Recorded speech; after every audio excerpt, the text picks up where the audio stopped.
The winter of 1880 killed things that were supposed to be permanent. It killed cattle that had survived 3 previous winters. It killed trees that had stood for decades, their trunks splitting in the night with sounds like rifle shots as the ice expanded inside them. It killed the certainty of experienced men. Men with solid houses, good lumber, proper windows. Men who had prepared carefully and still found themselves counting their remaining firewood at 2 a.m. while their children's lips turned the color of old plums in the dying light of a fire that would not last until dawn. But on a low hill at the northern edge of Coldwater, Nebraska, something was not dying.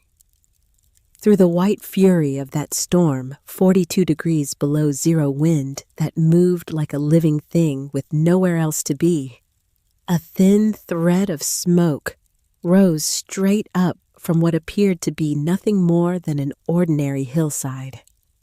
Not from a chimney, not from a house, from the ground itself. Steady, unhurried, as if the blizzard tearing across the open prairie was someone else's problem entirely. The men in the valley would later say they had never seen anything like it.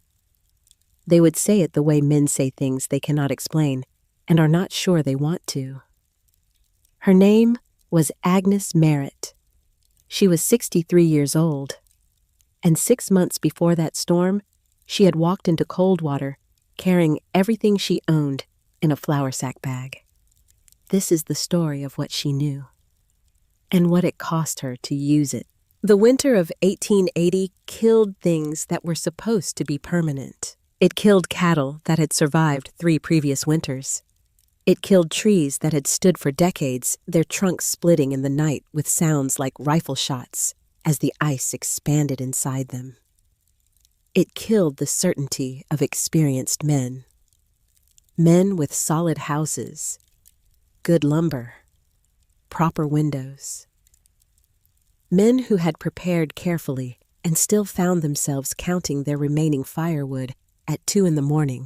while their children's lips turned the color of old plums in the dying light of a fire that would not last until dawn. But on a low hill at the northern edge of Coldwater, Nebraska, something was not dying. Through the white fury of that storm, 42 degrees below zero wind, that moved like a living thing with nowhere else to be, a thin thread of smoke rose straight up from what appeared to be nothing more than an ordinary hillside. Not from a chimney, not from a house, from the ground itself. Steady, unhurried, as if the blizzard tearing across the open prairie was someone else's problem entirely. The men in the valley would later say they had never seen anything like it. They would say it the way men say things they cannot explain and are not sure they want to. Her name was Agnes Merritt.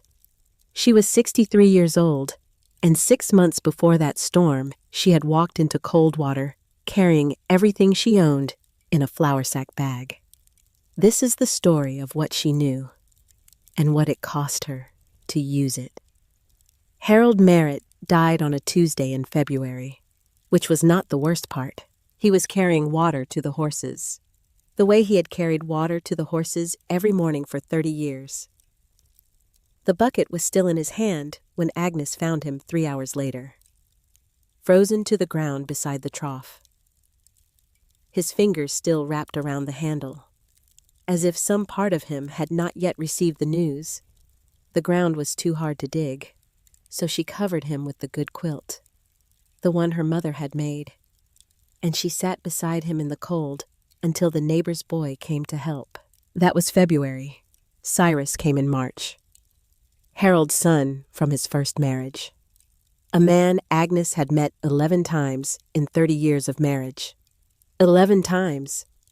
She had counted once in a moment of particular loneliness, and the number had seemed both too small and somehow exactly right for a man who had made a career of strategic absence. He came with a lawyer.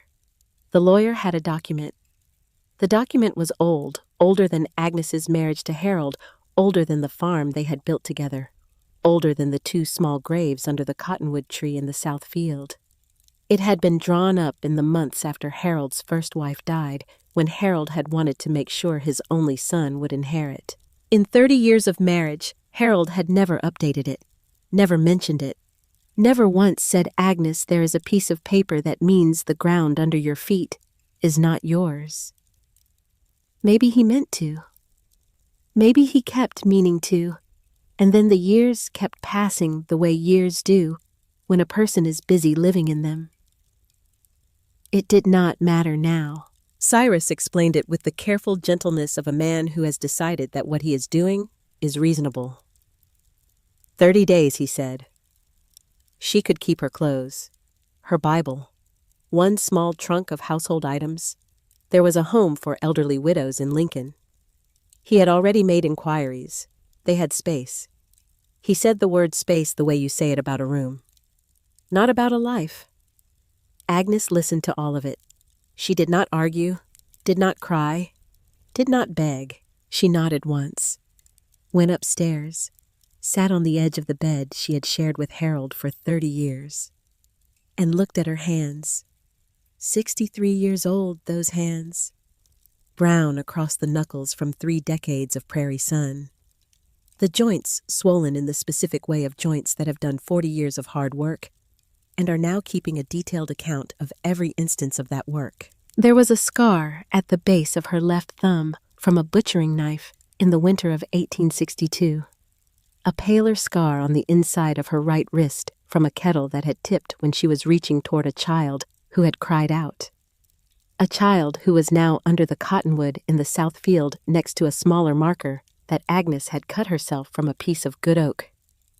She looked at those hands for a long time. They knew things. That was what she thought about.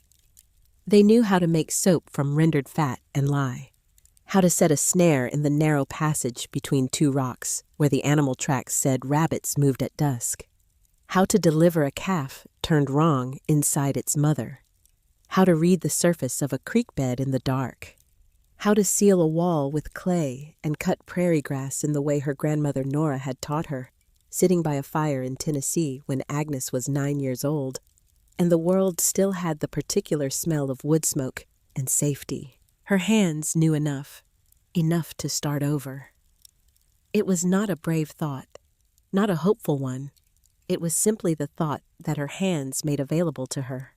The way a road makes itself available to a person who has been told they cannot stay where they are. She had $18 sewn into the lining of her winter coat. Set aside over 30 years from the sale of eggs and butter and the careful arithmetic of a household budget, she had managed without once telling Harold she was keeping anything back. Not hiding it from him. Hiding it from time, from the future, from the specific possibility of a day she could not yet name. This was the day. She left before sunrise the next morning. Did not look back at the farm. Did not stop at the graves. If she stopped at the graves, she would not leave, and she needed to leave. She walked west. She walked west because there was nothing east that wanted her, nothing south, nothing north, but more of the same particular cold that grief makes in a person's chest when everything familiar has been taken. West was where the Homestead Act still made land available to anyone stubborn enough to claim it. 9 days she walked. On the morning of the 10th day, June the 22nd, 1880, she came over a low rise and saw Coldwater, Nebraska spread out below her in the early light. 40 households in a shallow valley, smoke rising from breakfast fires, a dog crossing the main road at the far end of town. The largest building was a general store with a hand-painted sign that said Crane's General Goods in letters that had once been red and were now a color best described as the memory of red. Agnes shifted the flour sack on her shoulder, rolled her left ankle twice in the way she had been doing for the last 3 days when it swelled from the walking, set her jaw, walked down into the valley. The bell above the door of Crane's General Goods made a thin sound when Agnes pushed it open. 6 people inside, 2 men examining their bootlaces with sudden desperate interest, 2 others turning to face the shelves as though they had just remembered something critical about the price of flour. A 5th man leaned somewhere in his 50s, the particular lean of a man who has been weathered by decades of prairie wind and emerged from it convinced that this makes him an authority on everything. Made a sound in the back of his throat that was not quite a word. The 6th person did not look away. She was standing behind the counter. 38 years old, Agnes would later learn. Running the store alone since her husband had died of fever the previous summer. Not a warm woman in the way the word is usually meant. She had a quality that was rarer than warmth in a place like Coldwater. She paid attention. The man who stepped forward was not her. He was 55, big, the kind of big that comes from decades of work and has turned into a particular kind of authority. Gray mustache. A voice that had learned over many years to sound like reason, even when it was delivering something else entirely. His name was Edmund Holt. He owned more cattle and more farmland than anyone in 3 counties. He had a 2-story house with real glass windows and a porch where he stood in the evenings with his thumbs in his suspenders, looking out over the valley with the expression of a man who has decided the view from where he is standing is proof that the world is correctly arranged. Behind him stood a young man, 22, same height, same broad shoulders, but not yet the same certainty. He was still watching, still figuring out which parts of his father he was going to keep, and which parts he would eventually have to find a way to leave behind, without calling it leaving. Edmund looked at Agnes the way a man looks at something he has already categorized before he has finished seeing it. "Ma'am," he said, "this territory is not suited to a woman traveling alone, particularly a woman of your years. The sensible course would be to return to your family. Or, if your circumstances don't allow for that, there is a home for elderly women in Lincoln that takes in widows." Agnes set her flour sack on the floor, looked at him. "I don't have family, sir." "Then the home in Lincoln?" "The Homestead Act says any citizen can claim 160 acres. From a corner of the store, the lean, weathered man Eddings, she would learn a rancher who had made a study of other people's limitations, let out a short laugh. "Work it," he said. "At your age, the wind out here pulls nails from walls. Your first winter will finish you before the first snow." A woman moved forward then. Black dress. Gray eyes that had the quality of arriving at conclusions before they had finished looking. Harriet Voss, wife of the local minister. She had a voice trained for kindness that contained underneath the kindness something harder. "There is a Methodist home in Lincoln," she said. "They take in widows of good character. You would have a roof, meals, the company of women in similar circumstances. There is no shame in recognizing the limits of one's situation." Something moved in Agnes's chest. Not anger, something older, something that had been forming during 9 days of walking through the heat with the night spent under her coat on the open ground. "Thank you for your concern," Agnes said. She looked at Harriet, at Edmund, at the lean man in the corner. "I'll be staying." The 3 of them exchanged a look that required no words. The look said, "She will not see October." Agnes turned to the woman behind the counter. "I'd like to know about land available for homestead claim." The woman Della Crane looked at her for a moment. A long moment. The kind of moment in which a person who pays attention is doing the work of paying attention. "There is a parcel on the north slope," Della said. "Tell me about it. Hard ground, no trees, no surface water. Nobody has touched it." "Because nobody wants it." "That is correct." "How much to register the claim?" $16. Agnes counted it out on the counter.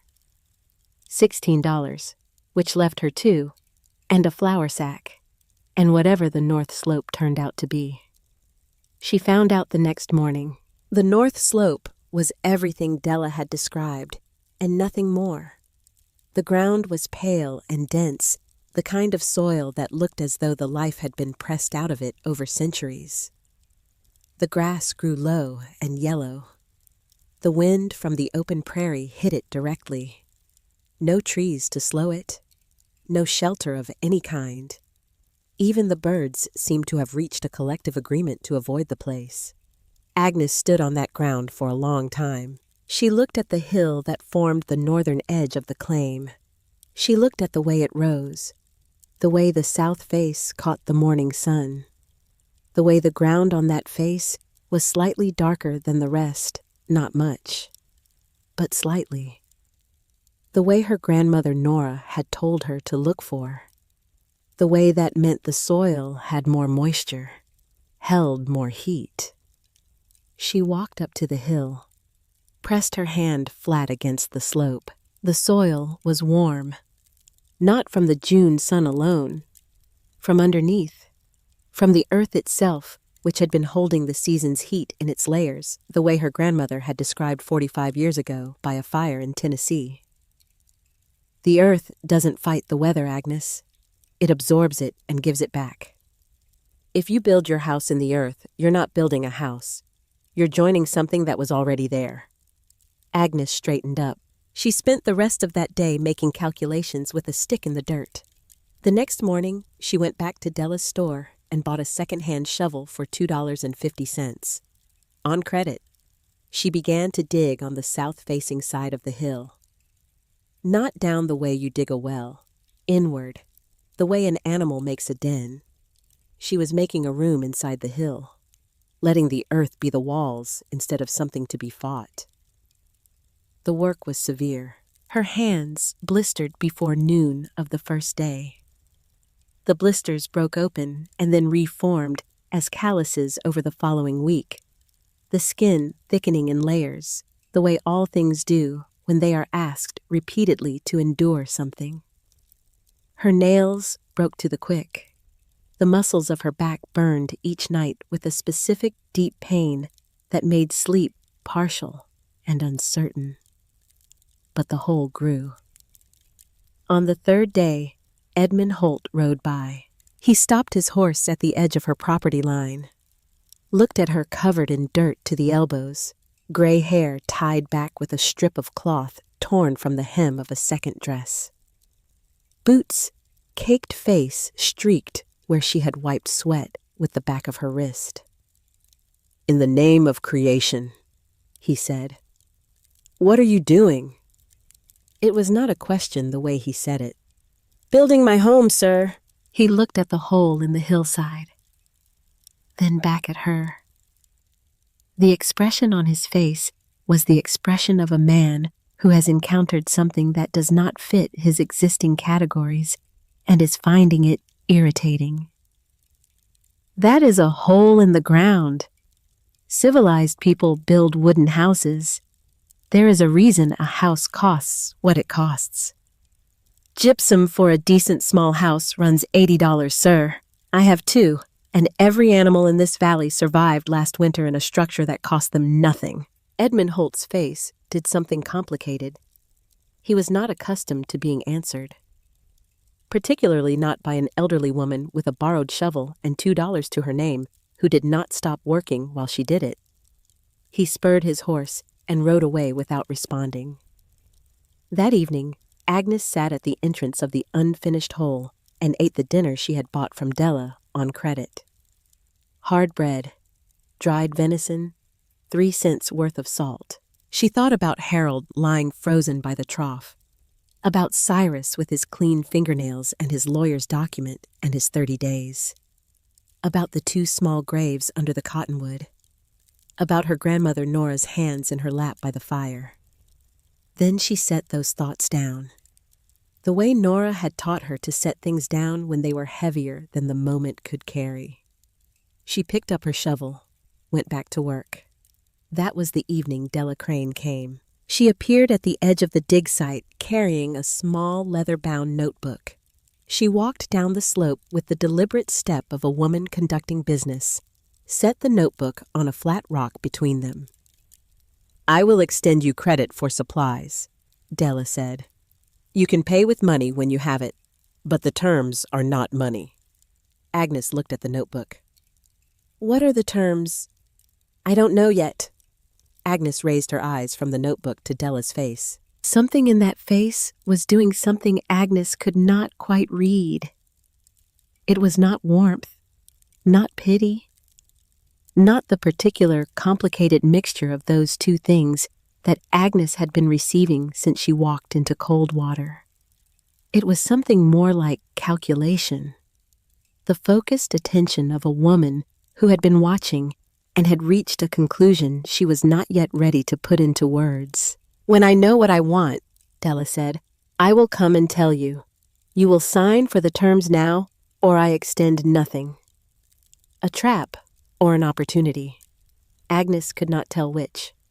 Both maybe, usually both. She signed. The work continued for 3 weeks. Agnes dug a rectangular space approximately 13 feet wide and 20 feet deep. The ceiling she made tall enough to stand upright in the center. She oriented the entrance to catch the maximum winter sunlight and maximum shelter from the north wind, which every person in cold water agreed cut through a body like a blade when it came off the open prairie. The walls she sealed with a method she had learned at her grandmother's knee. Clay soil mixed with cut sections of dry prairie grass, worked into a paste applied in layers, each layer allowed to dry before the next was added. When it set, the surface was hard and smooth and would not crack under moisture and would not dissolve in it either. It was a technique older than any nation on this continent. A technique the people who had walked this land before any wagon had crossed it had used for so long that the knowledge had become in some way part of the land itself. It was not in any building manual published in 1880. It was not in any textbook. It existed because it had been passed from hand to hand and voice to voice through generations of women who had understood what the earth offered and had paid attention. Agnes knew it because Nora had told her. And Nora had known it because her own grandmother had told her. And before that, and before that, and before that, back further than Agnes could trace. She dug a pit beneath where the iron barrel would sit and filled it with large flat stones hauled one at a time from a dry creek bed 3 miles away. Those stones would absorb heat from the fire over hours and release it slowly through the night, maintaining the temperature long after the fire itself had gone to coals. She set the floor 15 centimeters below the entrance threshold because cold air is heavier than warm air and would pool at the lowest point while breathable heat rose to the level of her body. She covered the floor with flat creek stones. They would absorb the day's heat and give it back through the night. The door she built from salvaged shipping crate wood. It was not beautiful. It opened inward, which meant the pressure of winter wind would seal it tighter rather than tearing it loose. She bought a second-hand iron barrel from the blacksmith for $2, paid 30 cents more to have its worst holes welded, ran a metal flue pipe through the earth and out the top of the hill. On the evening of the 20th day of work, she sat inside the finished room with her grandmother's Bible in her lap and counted the total cost on the inside cover. $14.80. She had 20 cents remaining. 3 potatoes, half a bag of flour, a tin of lard, and a hill. The boy came on a Tuesday in early September. He came with the careful tread of someone not entirely sure he was permitted to be there, which in fact he was not, or at least his father would not have said he was. Eli Briggs, 14 years old. Broad forehead, strong hands, the hands of a boy who had spent his whole life watching those hands become his father's hands, which were the hands of the finest carpenter in 3 counties. Walter Briggs had been building things in Coldwater for 22 years. Houses that stood, barns that lasted, furniture that people kept for generations. He was the kind of craftsman whose work was not simply good, but was the standard by which other work was measured. His son stood at the edge of Agnes's dig site with his hat in both hands.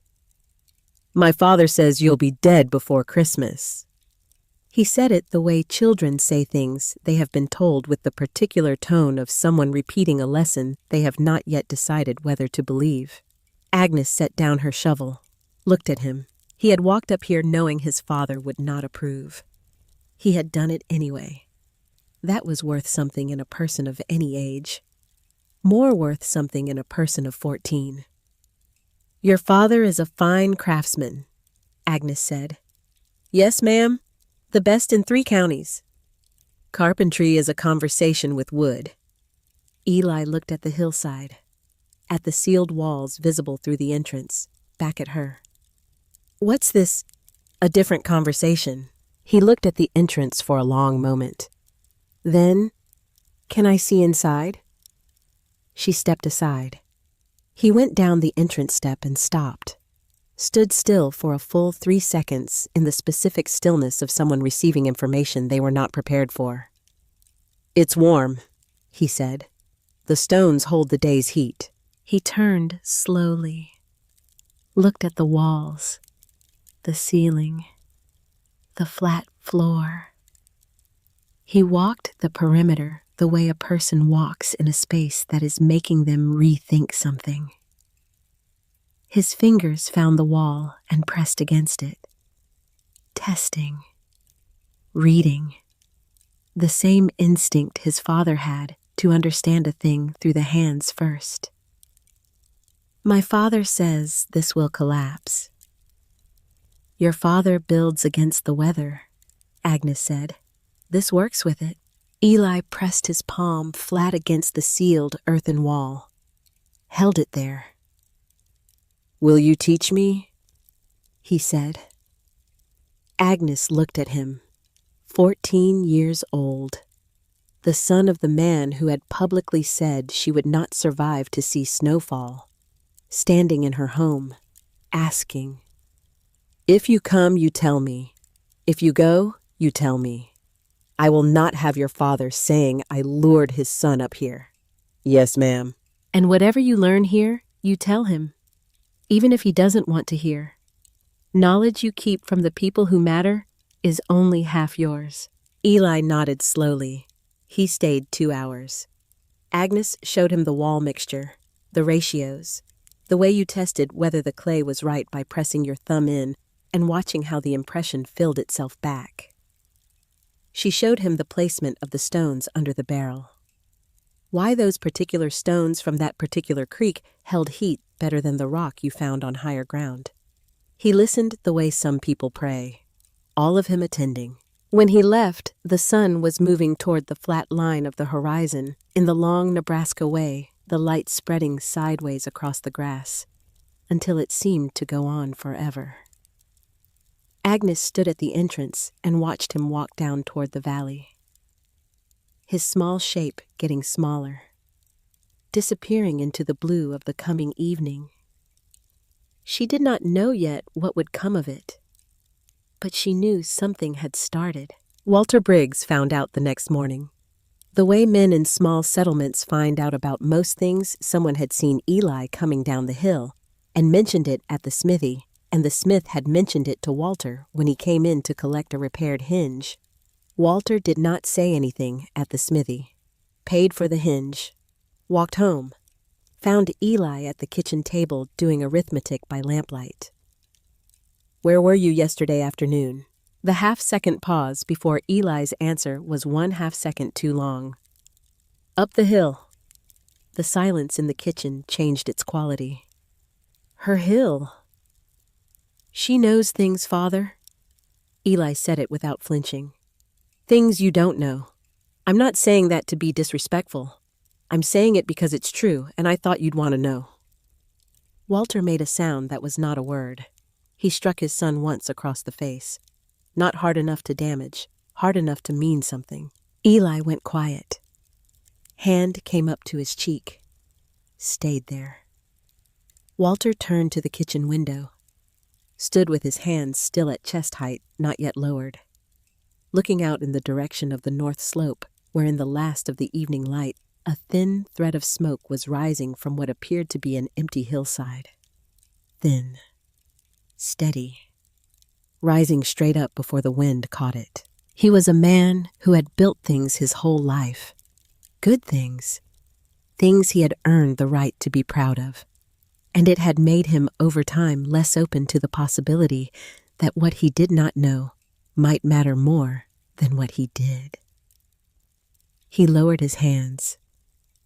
He did not apologize. He stood at the window for a long time after Eli had gone to his room, watching that smoke, trying to understand what he was looking at. The smoke rose straight, patient, unconcerned. He did not understand it yet, but the smoke did not care whether he understood it.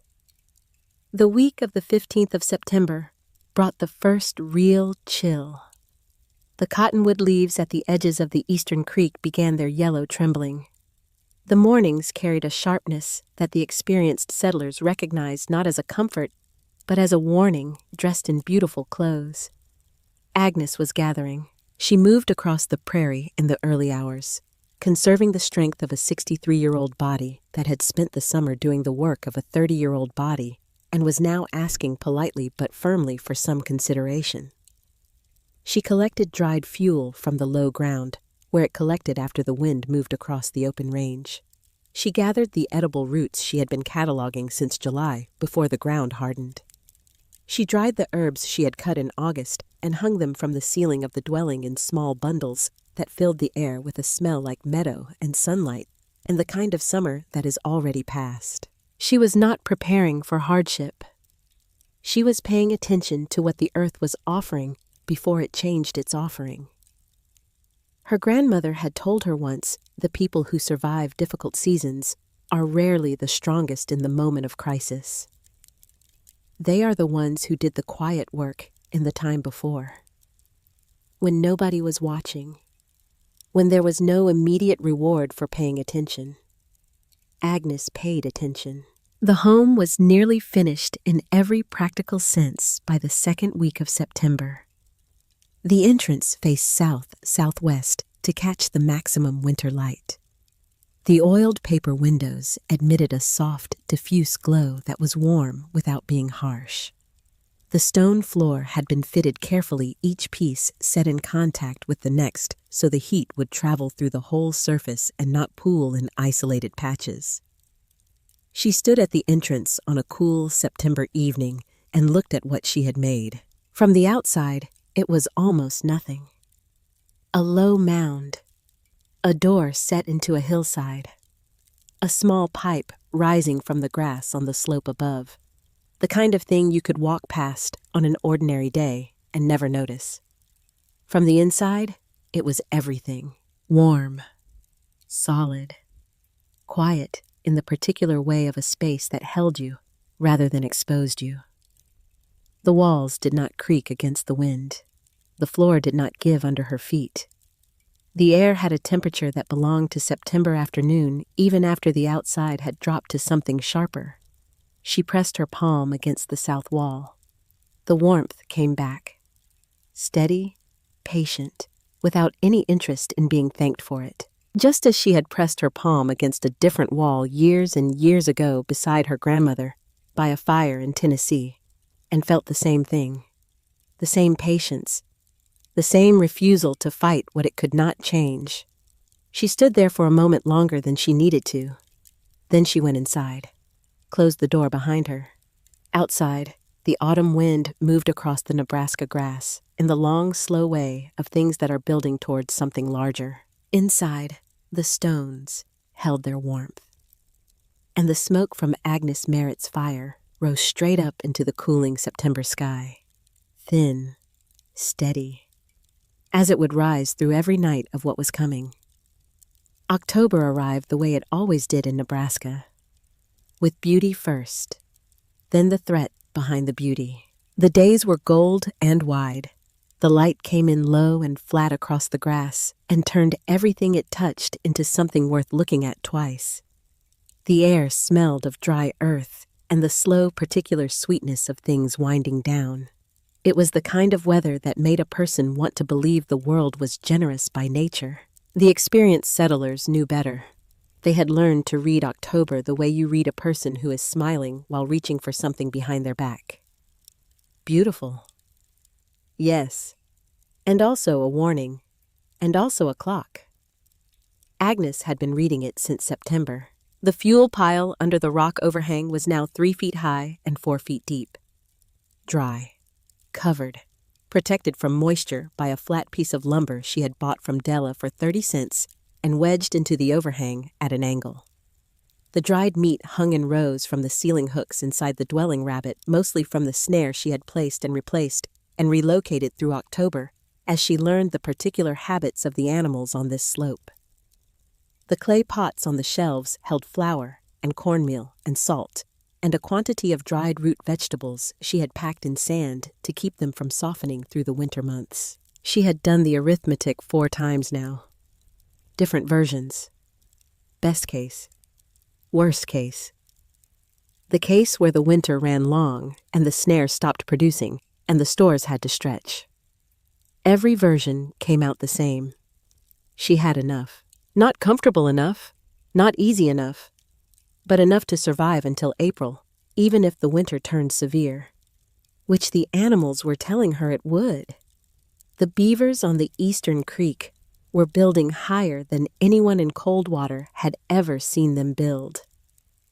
Silas Prout had mentioned it to no one except himself and his dead wife's photograph on the mantelpiece, which he consulted on matters of this kind, with the comfortable regularity of a man who has found a satisfactory arrangement and sees no reason to change it. But Agnes had noticed the beavers herself, and the way the birds were holding their wings, and the particular quality of the western sky at dusk that had nothing to do with sunset, and everything to do with what was gathering far beyond where she could see. She noticed all of it, and she added one more layer to the wall sealant on the northwest corner of the dwelling where the wind would hit hardest. And she went back inside. Edmund Holt came on a Thursday morning in early October. He did not come alone. He came with Reverend Morton Voss, which was the particular formation that men like Edmund assembled when they wanted what they were doing to look like community concern rather than what it actually was. Morton Voss was 53 years old, lean in the way of men who have replaced physical comfort with moral certainty as their primary fuel source. He carried his Bible the way a carpenter carries a level, not as an afterthought, but as a tool. His eyes had the quality of a man who has spent 30 years telling other people what God wanted and has lost the ability to distinguish between the two. They dismounted at the edge of Agnes's property with the slow ceremony of men who had rehearsed this approach in their minds before performing it in the open. Agnes was outside checking the flue pipe when they arrived. She watched them come up the slope. She did not put down her tools. Edmund stopped 10 feet from her, looked at the dwelling, at the organized overhang of fuel, at the smoke rising from the pipe she was currently inspecting with her hands, at her face, which gave him nothing he could use. "Mrs. Merritt," he said, "we have come to make arrangements." "Good morning, Mr. Holt. There is a home for elderly women in Lincoln that has agreed to receive you. The county will provide transportation. This is the sensible course, and frankly the only reasonable one available to a woman of your age in your circumstances." Agnes set down her tool, turned to face them fully. Morton opened his Bible, cleared his throat in the preparatory way of a man who has selected his text in advance. Scripture calls us to honor and care for our... "Quote me the chapter and verse," Agnes said. Morton stopped. "Where it says the community may remove an elderly woman from a legal homestead claim because she has been judged inconvenient. Quote it to me directly." Morton looked down at his Bible. The Bible did not help him. "I know that book," Agnes said. Her voice was level, no heat in it. something more controlled than heat. My grandmother read it to me every night for 11 years. I know which passages are in it, and I know which passages people reach for when they have already decided what they are going to do and need the book to make it look like something else. Edmund took a step forward, produced a folded document from his coat pocket. This is a petition, signed by myself, the Reverend, and 4 other men of standing in this community. It requests that the county judge declare you mentally and physically unfit to maintain an independent homestead and order your transport to a supervised residence. He held it out. Agnes did not take it. She looked at it, then at him. You are welcome to file it, Mr. Holt. He had expected many things. A woman folding under the weight of legal language was one of them. A woman bursting into tears was another.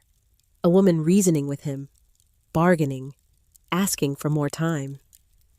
He had not expected this. The particular stillness of a person who has already decided and is simply waiting for the conversation to catch up to her decision. You'll regret this stubbornness, he said. But something had shifted in his voice, a quality that had not been there at the beginning, like a floorboard that sounds solid until you find the exact spot where it gives. I will be here when you come back, Agnes said. They left. Agnes watched them ride down the slope until they were small against the gold of the autumn grass, until they disappeared into the fold of the valley. Then she went inside, closed the door, sat down on the wooden stool beside the iron barrel, and cried. Not one tear, not 2. Not the contained, dignified kind of grief that a person manages in front of others with a straight spine and a careful face. The other kind. The kind that lives in the shoulders. The kind that comes from a place that has been holding too much for too long and finally finds a door it is allowed to come out through. She cried for Harold, lying frozen beside the water trough, with his hand still on the empty bucket. She cried for the 2 children under the cottonwood in the south field of a farm that had never belonged to her, according to any piece of paper. She cried for 30 years of work that a document older than her marriage had been able to erase in an afternoon. She cried for Cyrus with his clean fingernails and his 30 days. She cried for the fact that she was 63 years old and had walked 9 days across the open prairie with $18 and had built a home for $14.80 and had managed everything and was still being told. She was the problem that needed solving. 10 minutes. Then she stopped, wiped her face with the back of her wrist, stood up, put another fuel chip in the barrel, went back to work. Because what else? What else was there? The work was here. The work had always been the answer to the question of what else. Walter Briggs did a thing that week that he never told anyone about. Not his son, not his wife Opal, not the men he drank coffee with at the smithy on cold mornings, not Agnes Merritt herself.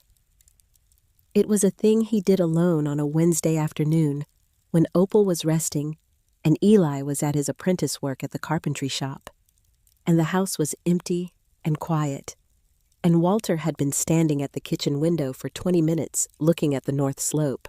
He saddled his horse, rode north.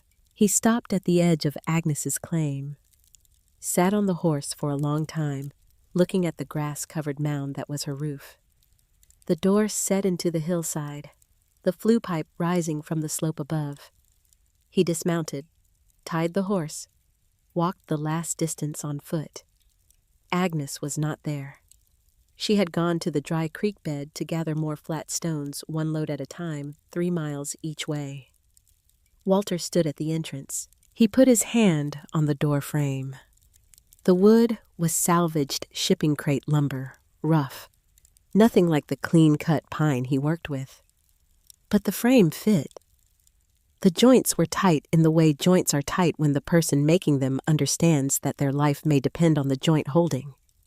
He opened the door, stepped inside. The warmth met him immediately. Not the warmth of a fire, The fire was banked low, a maintenance heat, not the source of what he was feeling. The warmth came from the walls themselves, from the floor under his boots, from the air which had the temperature of a September afternoon at 4 o'clock, even though outside the October wind was already carrying the first sharp teeth of what was coming. Walter stood in the center of the room. He put his hand flat against the sealed earthen wall. Pressed. Held it there. 30 years of carpentry. 30 years of learning to read a structure through his hands where the stress lived, where the weakness hid, where a joint was carrying more than its share and would eventually say so. His hands had been his primary instrument for 3 decades. His hand on that wall was telling him something.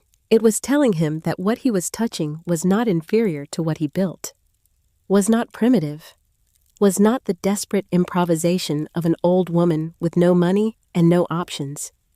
It was a solution, a different solution, to the same problem he had been solving his whole life, which was how to keep the cold out and the living in. Except it did not keep the cold out.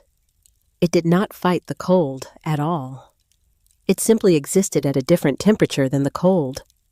The way a river exists at its own temperature regardless of the temperature of the air above it. He stood there for 3 minutes, maybe 4. Then he took his hand away, walked back to the entrance, stepped outside, closed the door behind him with the careful deliberateness of a man closing the door of a church on his way out. He mounted his horse, rode home, unhorsed, rubbed the animal down, went inside, sat at the kitchen table with his coffee going cold in front of him. Eli came home an hour later, took one look at his father's face, and did not say anything.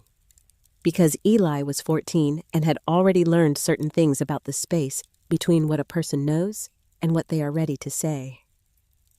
He had learned it the hard way with a hand across his face in this same kitchen 3 weeks ago. He sat down, did his arithmetic, kept his eyes on the page. Walter stared at his coffee. Outside, the October wind moved across the prairie with its new edge, its new intention. Miriam Holt came on a Tuesday in the 3rd week of October. She came alone, without Edmund's knowledge, without his permission, without any framework of community concern or religious obligation wrapped around the visit to make it look like something it was not. She was 49 years old. She wore a heavy wool shawl the color of winter wheat. Her face had the particular quality of a woman who has spent a long time being the person standing slightly behind a very loud man and has developed in that position an extraordinarily precise eye for what is actually happening in a room. She stood at the entrance to Agnes's dwelling and knocked with her knuckle. 2 knocks. Businesslike. Agnes opened the door. Miriam looked at her for a moment. "Forgive me for coming without an invitation." "Come in," Agnes said. Miriam descended the entrance step and stopped, stood very still. The tension she had been holding against the expected cold, the instinctive bracing that every person in Nebraska carried into the month of October, like a second skin dissolved. All of it, in the time it took to exhale once. She turned slowly, looked at the walls, the ceiling, the stone floor with its embedded heat, the small windows admitting their soft, diffuse light. "My lord," she said quietly, "it's warm." They sat, Miriam on the stool Agnes offered, Agnes on the edge of the sleeping platform. The silence between them had the texture of 2 people who are both carrying something and are trying to decide simultaneously whether to set it down. Miriam set hers down first. "I lost a child in this winter of 1871, she said. "He was 3 years old. We had a different house then, not what we have now." She looked at her hands. "Edmund built a better house the following spring, and a better one the spring after that, and then the one we have now." She was quiet for a moment. "He's been building houses for 20 years, every spring a bigger one. every winter a safer one. Another pause. But none of them ever felt like this. Agnes did not move, did not speak. She understood that what Miriam needed right now was not a response, was the space to say what she had come to say. "How did you know it would work?" Miriam asked. "At your age, with what you had, how did you know?" "I didn't," Agnes said. "I trusted what my grandmother told me, and I watched the ground, and I did the work." Miriam nodded once, as if that answer confirmed something she had already suspected. She stood, straightened her shawl, walked to the entrance, stopped at the threshold, and turned back. "My husband is not a cruel man," she said. "He is a frightened one. A frightened man with money and influence is a particular kind of dangerous because he does not know he is frightened. He thinks he is being reasonable." She looked at Agnes directly. "He will file that petition, and if the normal process runs its course, it will reach a judge before winter sets in." She paused, just long enough. "I said he is not a cruel man. I did not say I agree with everything he does." She left, walked back down the slope with the same precise, unhurried step she had arrived with. Did not look back. Agnes stood at the entrance and watched her go. She stood there for a long time after Miriam had disappeared into the fold of the valley, turning over what had just been said, what had not been said, the particular space between those two things. She did not say it to herself directly. She did not need to. Miriam had not come here to comfort her. Miriam had come here to tell her something, in the language of women who have spent a long time learning to say necessary things without saying them in ways that can be held against them later. Agnes went back inside, added fuel to the barrel, ate her supper, went to sleep. 3 days later, Edmund Holt sent his petition to the county judge in Lincoln. He sent it by courier on a Monday morning, paid the man $2 extra to make good time. The petition was clear, legally sound, and signed by 6 men of standing. It requested an examination of Agnes Merritt's mental and physical fitness to maintain independent residence on a homestead claim under existing weather and terrain conditions. It requested that if she were found unfit, as Edmund had every expectation she be remanded to the supervised residence in Lincoln that he had already been in contact with. He felt sending that petition the particular satisfaction of a man who has decided that what he is doing is both correct and kind. Those two things together, which is the most comfortable feeling available to a person who has power over another person's life. He waited for confirmation. The confirmation that came back 11 days later was not what he had been waiting for. The county process, it appeared, required an assessment by a physician appointed by the court before any determination of competence could be made. The only court-recognized physician in Harlan County was a Dr. Everett Marsh. Dr. Marsh was currently managing a scarlet fever situation in the town of Caldwell, 14 miles east. He would not be available to travel to Coldwater before the new year at the earliest. Edmund read the letter twice, then a third time. He sat at his desk for a long time. He suspected everyone, his own clerk, the courier, various men in Lincoln who might have reason to slow his business. He went through them all in his mind with the systematic thoroughness of a man used to finding the source of problems and eliminating it. What he did not suspect was the letter that had been sent to Dr. Everett Marsh 6 weeks earlier from a woman he had never seen exchange more than a grocery order with Agnes Merritt. A letter that mentioned, among other things, that the doctor's services might be needed in Caldwell for the scarlet fever situation that had in fact been developing there since August, and that a certain Edmund Holt of Coldwater might be seeking his assessment of an elderly woman's fitness before the winter, and that it would be a kindness to the woman in question if that assessment were unavailable until spring. Dr. Marsh had known Miriam Holt for 15 years. He had known Edmund Holt for the same period of time. He was, as it happened, a man with a reliable sense of which direction the wind was blowing in any given situation. He wrote back to Miriam in a single line. "I will be in Caldwell until February at the earliest." Edmund did not know about this letter. He would not know about it until much later. At the moment, he sat at his desk with the county's response in his hand and the particular expression of a man who has pushed against something solid and is discovering for the first time that it pushes back. Eli Briggs came to Agnes on a Thursday evening at the end of October. No pretense this time. No invented errand. He came in the dusk with his hat in his hand and the look of a person carrying information they were not sure they should be carrying, but had decided they were going to carry anyway. He stood at the entrance, did not come inside immediately. "There was a meeting," he said, 3 nights ago, at Mr. Holt's house. Agnes waited. "My father was there, the Reverend, Mr. Eddings, some others."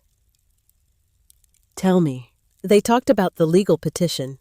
Mr. Holt said the county process was delayed, but he was working on it. He said there were other approaches available if the legal one moved slowly." Eli looked at his boots for a moment. "He said the sheriff in Lincoln owed him a consideration, and that there were ways to make a winter on that slope uncomfortable enough that you might choose to leave on your own." The fire in the barrel ticked quietly. "My father didn't say much," Eli said, "but he didn't argue. He didn't stand up and say it was wrong." He looked up. "I want you to know that I'm telling you that part, not just the part that's about you, the part about him." Agnes looked at him. He was 14 years old. He had walked up here in the dark after supper, past the point where he could pretend he was doing anything other than exactly what he was doing. He was risking his father's approval, which at 14 is sometimes the whole weight of the world pressing down on one side of a scale. "Are you afraid?" Agnes asked. "Yes." "Why did you come?" Eli was quiet for a moment. The kind of quiet that means someone is not searching for the answer. They are checking that the answer they have is the honest one. "Because it's the right thing," he said, "and because somebody should." He went home in the dark. Agnes closed the door. She stood with her back against it for a moment. Then she crossed the room and sat down on the wooden stool and put her face in her hands. She did not cry. She had already done that once this month, and it had taken 10 minutes, and then she had gone back to work. This was different. This was just stillness. The specific stillness of a person who is holding more than they expected to hold, who is counting what they have and finding it still sufficient. Just sufficient. The way $2 is sufficient when $2 is what you have and what you need costs $2 and nothing less. She sat for a long time. Then she got up, went to the shelf, took down the flour bag, and measured out the evening's portion with the tin cup she used for measuring. Cooked supper over the banked fire, ate it, washed the cup, and went over the walls again. Every joint, every sealed seam, running her fingers along the surfaces in the dark, the way her grandmother Nora had taught her to read a structure, not with your eyes, which could miss what was too small to see. With the skin of your fingertips, which could feel a hairline gap before it became a gap that mattered. Every seam held. Every joint was true. Silas Prout came in the second week of November. He came on a morning that had the first real bite of the season in it. The kind of cold that is not yet dangerous, but is delivering its announcement clearly and without apology. He walked up the north slope with the particular gait of an old man who has made peace with the speed at which his body now moves and has stopped arguing with it. He was 72 years old. He had lost 3 fingers off his right hand in the winter of 1866, a winter that had also taken 4 of his neighbors and his opinion that preparation was ever truly finished. What had remained in him after that winter was a quality of attention that had nothing performative about it. He did not talk about the winter of 1866. He simply lived in light of it. He stood at the entrance to Agnes's dwelling, did not knock, just stood there with his hat in his remaining fingers and looked. At the door, at the overhang of fuel, at the frost on everything else in the vicinity and the absence of frost on the south face of the hill above the door where the dwelling's stored warmth was very slightly raising the temperature of the ground above it. He noticed that. Agnes saw him from inside through the oiled paper window. She opened the door. He looked at her, then past her at the interior. His eyes moved slowly, methodically, the eyes of a man making an assessment rather than a judgment. There was a difference. Most people did not know the difference. Silas Prout was not most people. "Your grandmother teach you this," he said, "or did you figure it on your own?" "My grandmother." He nodded once, looked at the sealed walls again, at the stone floor, at the iron barrel and the careful placement of the flue pipe, at her hands, which were the hands of a woman who had spent a summer doing what her hands told him she had done. She was a smart woman. He turned to leave. "You have enough food," he said. It was not a question, but it was listening for an answer. "I'm working on it." He nodded again, walked back down the slope without saying goodbye. The way men of his generation ended conversations that had gone as far as they needed to go. 2 mornings later, Agnes opened her door at first light and found a rabbit snare on the ground before the entrance. Steel, professional grade, well made in a way that announced experience without announcing itself. The kind of snare that took decades to learn to make correctly. No note, no name. She stood looking at it for a long time. Then she picked it up, carried it to the narrow passage between 2 low rocks where the animal tracks in the frost told her rabbits moved each evening at dusk. Set it with the careful attention of someone learning a new vocabulary in a language she already partly spoke. That evening, the snare held a rabbit. She sat with the rabbit in her hands for a moment before she dressed it, feeling the weight of it, the specific solid weight of a thing that meant she was not running her stores down tonight. That meant the arithmetic stayed solid for 1 more day. It was the first time since arriving in Coldwater that someone had treated her as a capable person rather than a problem awaiting resolution. The snare was the gift. But the real message was what the snare said about who had left it. Silas Prout, who had survived 1866 by paying attention and not by talking about paying attention, had looked at what Agnes had built and had reached a conclusion he was not going to put into words. So he had put it into steel and wire and set it at her door in the dark. She hung the rabbit and went back inside. By the first week of November, the character of the sky had changed.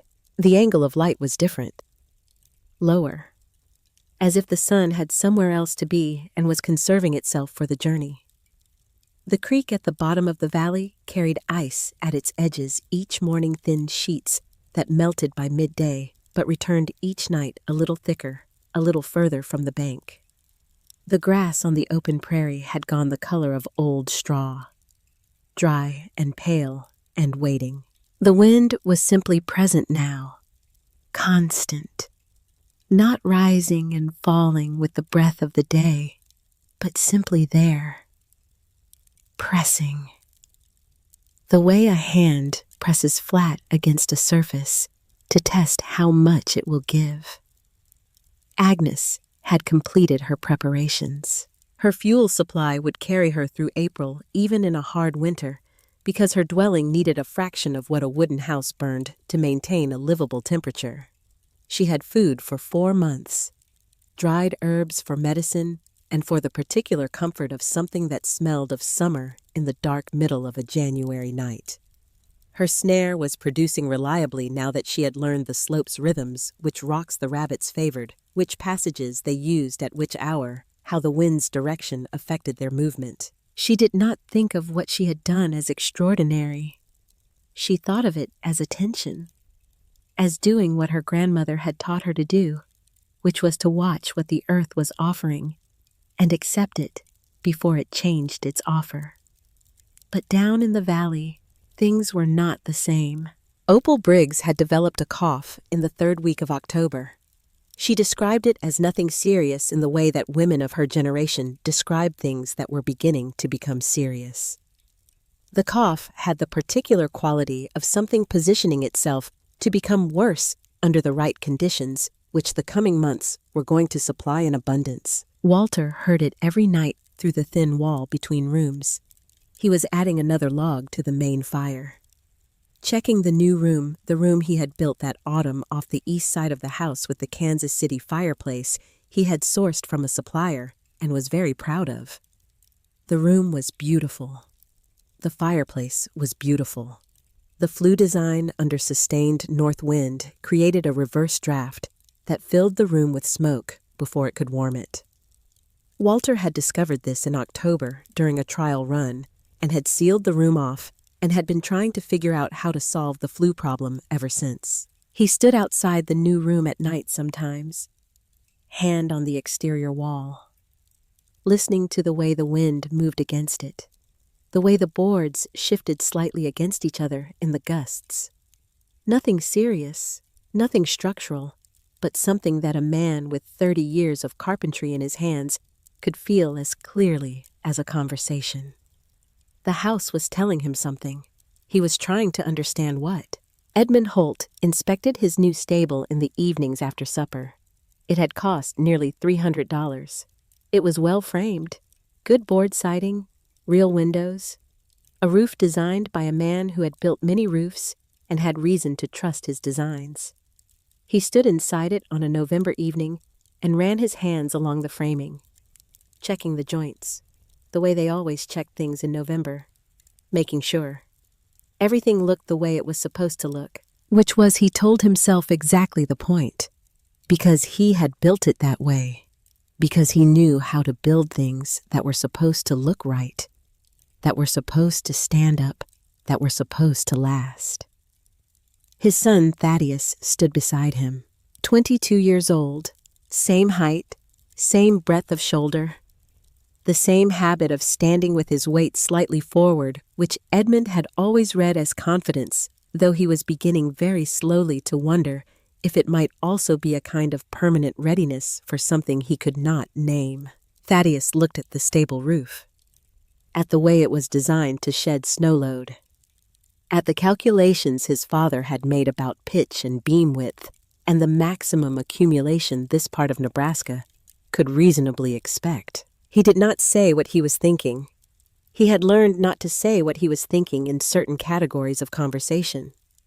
But he was thinking about the north slope, about the thread of smoke he could see from his bedroom window on clear nights, about the fact that the woman who made that smoke had built her entire dwelling walls, floor roof, insulation, heat distribution, ventilation for less than $15. And about the fact that $15 was approximately 5% of what his father had spent on the stable they were standing in. He did not say this. Edmund turned off the stable lantern. They walked back to the house together through the cold November dark. Above them, the sky was doing the thing it did in November, filling. The particular filling of a sky that is making room for something, taking down the spare furniture, moving things to the edges, getting ready. Neither of them looked up. On the 19th of December, Agnes stood outside her dwelling in the early evening and watched the western sky change color. It went from the ordinary gray of December late afternoon to something else. Something with a yellowish tint at the edges. A color that had nothing to do with sunset and everything to do with what was behind the sunset. What was behind the sunset was very large, and it was moving toward them. She had seen that color once before, when she was a child in Tennessee the summer before her grandmother Nora died. A sky that color had preceded 3 days of weather that had reshaped the creek bed behind their farmhouse and taken the roof off the barn and deposited a full-grown oak tree across the front road. She had been 9 years old. She had stood beside Nora in the doorway of their house, watching the sky turn that color. And Nora had put her hand on Agnes's shoulder and said very quietly, "We have everything we need. Let's go inside." Agnes stood alone on the north slope of Coldwater on the 19th of December in her 64th year and looked at the same color in the same sky. She had everything she needed. She went inside. She spent the next 2 hours going over the dwelling with the systematic thoroughness of someone who understands that anything missed now cannot be corrected after. She checked every wall seam, every window frame, the door and its hinges, the flue pipe at its entry point through the earthen ceiling, the stone placement under the barrel, the distribution of fuel between the exterior overhang and the interior reserve she had moved inside last week against exactly this possibility. The room was warm. The stones were fully charged. The stores were complete. She sat on her wooden stool, put her hand flat on her own knee, the knee that had been giving her trouble since the first cold snap in October, and held it there, her hand on her own body. The simple reassurance of it, of still being here, of still being the person in this room, the person who had built this room. She thought about Harold, about Nora, about the 2 children under the cottonwood in the south field of a farm that belonged to no one she cared about anymore. She thought about the morning that was coming. Then she added one more chip to the fire, checked the flue draw one last time with a strip of dried grass held to the pipe entry. The grass moved toward the pipe. Good draw. Clean seal. She lay down on her sleeping platform, pulled the heavy blankets up. Outside, the wind was starting again. Not the ordinary November wind, something larger, something that had been saving itself. The stones beneath the barrel held their warmth. The walls held theirs. The earth above her head held the weight of what was coming without flinching. Because that was what earth did. It held things. And on the 20th of December, 20 miles to the northwest of Coldwater, Nebraska, the edges of the worst storm in the recorded history of the territory were already moving across the open ground. Already gathering everything the sky had been saving since October. Already coming south and east with the patience and the absolute certainty of something that has no interest in what lies in its path and no intention of going around it. The morning of December 23rd began with a stillness so complete that Coldwater felt suspended in something other than air. Not peace, not quiet, something else. The specific absence of sound that arrives before very large sounds. The way a theater goes silent not when the curtain rises but in the half second before it moves. Agnes had been awake since 3, not from the cold. The dwelling was warm. The stones beneath the barrel had been charging since midday yesterday and were still releasing heat in the slow, steady way that stones do when they have been given enough time to absorb something properly. No. She had been pulled up from sleep by the silence itself. By the absence of the wind that had been present every hour of every night for 6 weeks and was now simply gone. She lay still for a moment, listening to the nothing. Then she got up. She dressed by the low light of the banked fire. Added fuel with the careful, measured movement of someone who has been rationing long enough that the rationing has become instinct. Checked the flue draw with a strip of dried grass. The grass moved toward the pipe. Clean. Good. She put on her heaviest coat, her wool cap, opened the door. The world outside was the color of old pewter.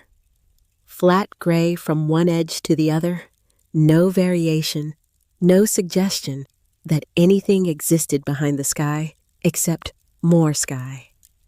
The creek at the bottom of the valley was audible in the silence, a low sound beneath everything, the sound of water moving under ice. No wind. None. The cattle in the Holt pasture below were motionless at the edges of their enclosure, standing in the particular stillness of animals that know something is coming and have no means of going anywhere else. Their breath rose in small vertical columns in the dead air. Agnes looked at the northwest horizon. The sky there had a color she had seen once before as a child in Tennessee. A yellowish bone color. Not beautiful. Not the color of anything that meant well. She went back inside. Brought in the last of the exterior fuel reserve armful by armful, stacking it against the interior wall beside the barrel. More than she thought she would need. Then she reconsidered and brought in more. Checked the water supply. Full. Checked the food stores. Complete. Checked every wall seam one more time with the flat of her palm. Reading each joint the way her grandmother Nora had taught her, not with her eyes, but with her skin, which could feel a hairline gap before it became a gap that let the cold through. Every seam held.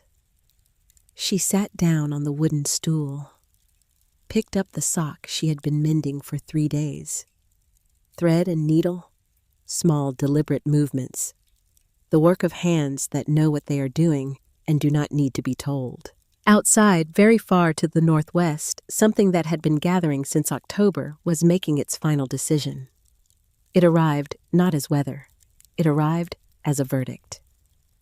The first sign was not snow. It was ice.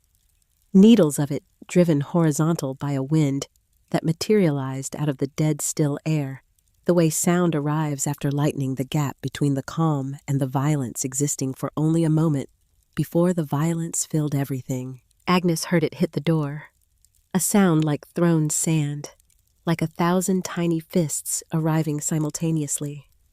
She set down the sock, added fuel to the barrel, moved the water container closer to the heat, pulled the heavier blanket from the sleeping platform, and folded it across the stool where she could reach it. Then she sat back down, picked up the sock again. Because what else? The wind built through the morning the way a river builds after rain upstream, not in gusts, but in sustained increments, each hour louder and more insistent than the last. By noon, it was a continuous roar. By mid-afternoon, it was something that no longer sounded like weather.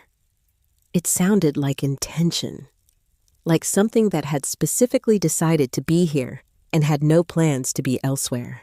The temperature dropped 25 degrees between sunrise and 3 in the afternoon.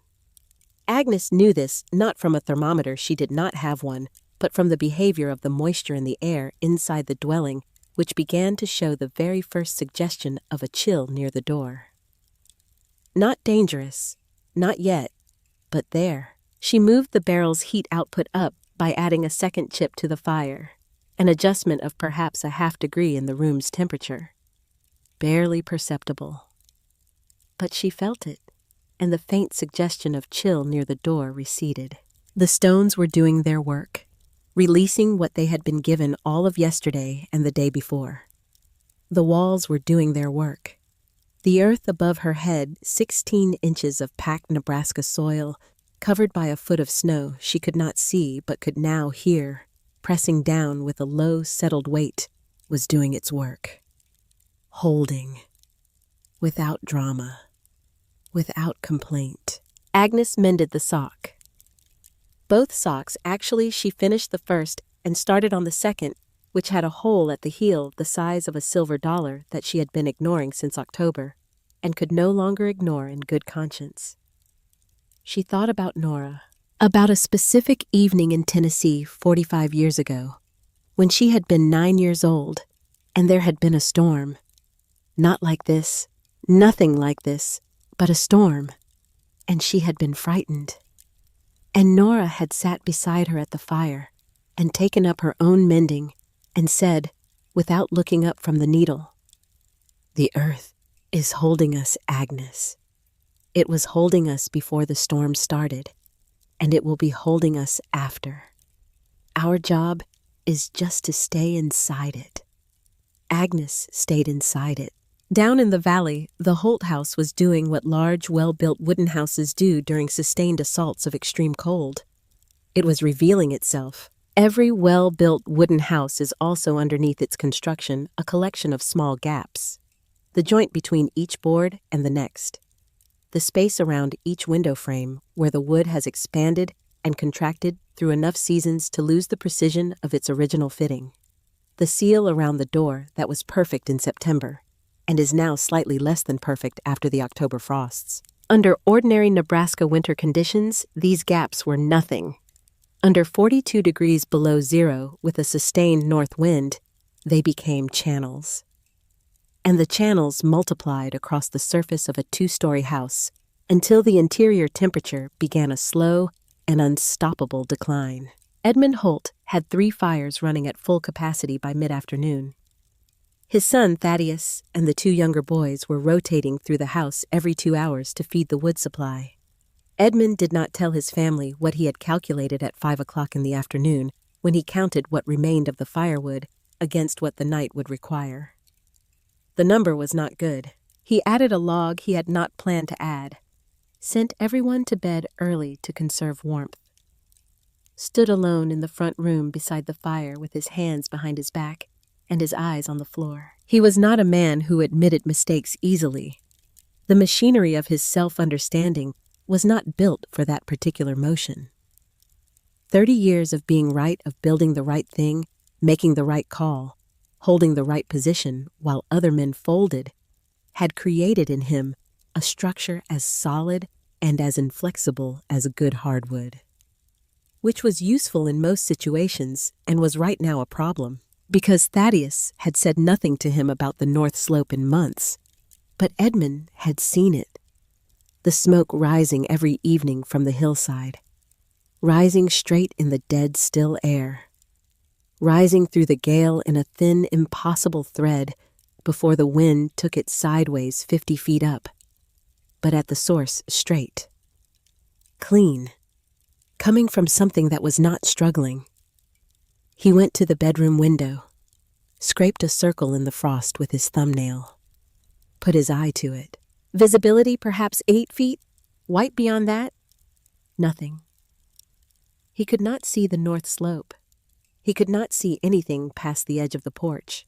The world had contracted to the size of what the firelight could hold. He went to bed, did not sleep. In the Briggs house, Opal's cough had moved. Not in the way coughs move when they are getting better. In the other way, deeper, more settled. The kind of cough that finds the back of the lungs and establishes itself there with the patience of something that has decided to stay a while. Walter had moved her from room to room through the afternoon, chasing the warmth that was always half a step ahead of wherever they positioned themselves. The new room with the Kansas City fireplace was sealed off completely. The reverse draft problem had presented itself again within the first hour of the storm, and the room had filled with smoke so rapidly that Walter had made the decision before the thought was fully formed. He had been proud of that room, the fireplace especially. He had specified it himself and sourced it from a supplier 2 states away, and the brickwork was beautiful, and the mantelpiece was the finest piece of finished carpentry he had done in 5 years. He stood in the doorway of the sealed room, now looking at the cold, dark fireplace on the other side. Eli appeared at his elbow. Neither of them spoke. Walter put his hand on the doorframe.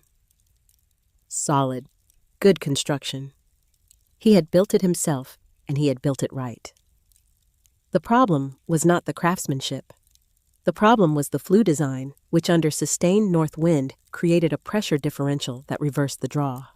A problem that existed in perhaps 1 in every 30 fireplaces of this design, and was essentially impossible to predict without the specific combination of house orientation, prevailing wind direction, and sustained cold that this night was providing all at once. He had built the right thing, in the wrong way, for the wrong conditions. He had not known that until tonight. "Father," Eli said. One word, very quiet. Walter looked at his son, at the expression on his face, at the particular quality of the patience in it, which was not the patience of a boy waiting to be told something. It was the patience of a boy who already knew something and was waiting for his father to arrive at it too. Walter turned from the doorway, crossed the main room, went to Opal. She was sitting upright in the chair closest to the fire, wrapped in every blanket they owned, and she was shivering. Her skin had the particular translucent quality that skin gets when the cold has been working on a person for too long. Her cough came every few minutes, deep, pulling at something.